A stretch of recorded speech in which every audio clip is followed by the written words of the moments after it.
Hello and a very warm welcome to everyone. You are watching Mint Insight, and today with me is a very special guest, Arianna Huffington, a woman who actually got scaled to blogging and can literally see stories everywhere in her own words.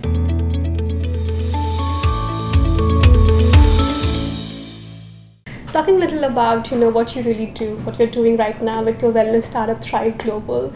You are a big advocate of sleep and personal wellness, right? Work-life balance. But in India and other countries also, we tend to romanticize hard work. In fact, Elon Musk, who is like a celebrated entrepreneur, who said that you can actually change the world only with 80 hours a week. So can your thought and his thought ever converge? Is it a reality? I think they absolutely converge because what we do at Thrive, through our work with companies, through our media platform directly to consumers, is to make the clear scientific connection between wellness and performance. I work very hard. If you look at my schedule, the difference is refueling and renewing myself and rejuvenating myself, and that doesn't take a long time, but you have to be very intentional and conscious about it.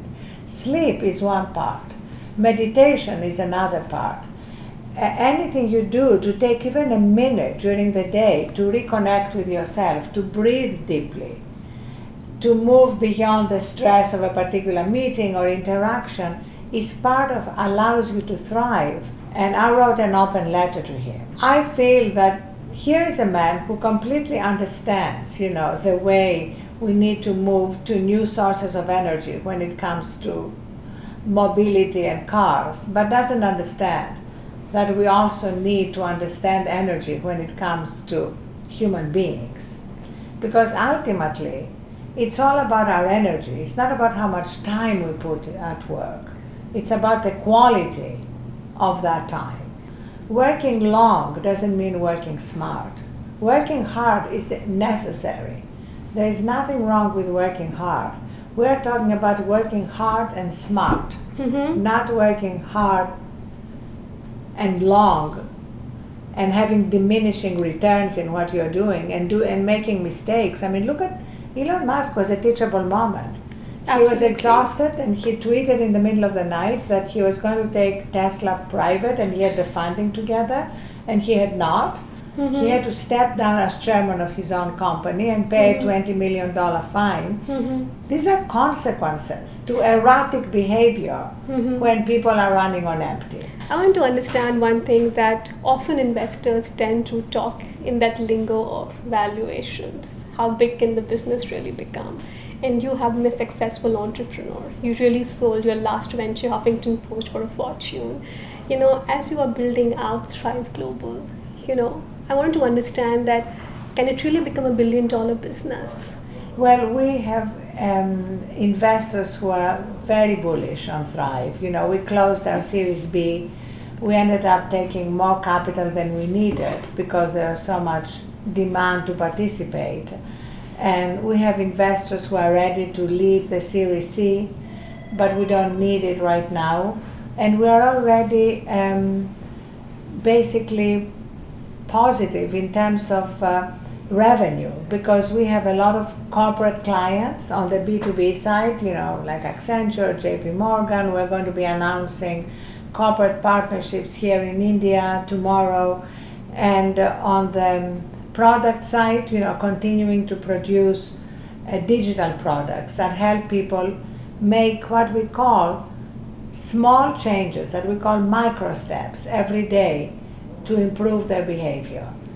And then we have the media platform. So there are these three components to the company, which is great because that gives us three revenue sources.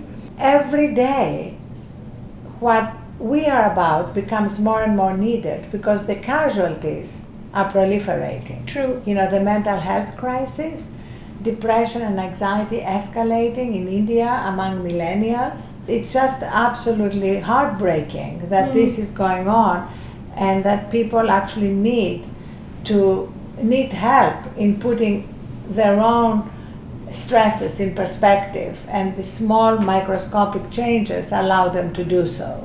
What are your first impressions about Indian entrepreneurship? We have a healthy bucket list of unicorns now because the world seems to be obsessed with unicorn, right?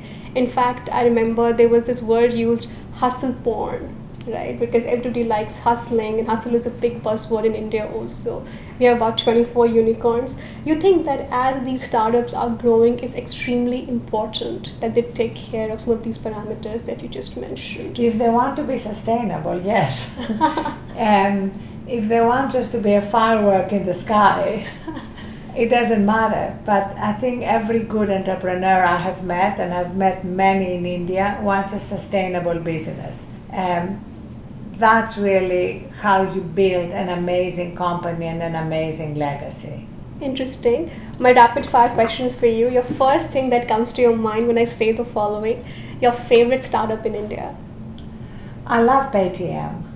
Okay. And I'm impressed by the founder. Okay. Your high point in your career? Believe it or not, my high point was surviving a rejection when I wrote my second book in my 20s, and it was rejected by 36 publishers, and I ran out of money.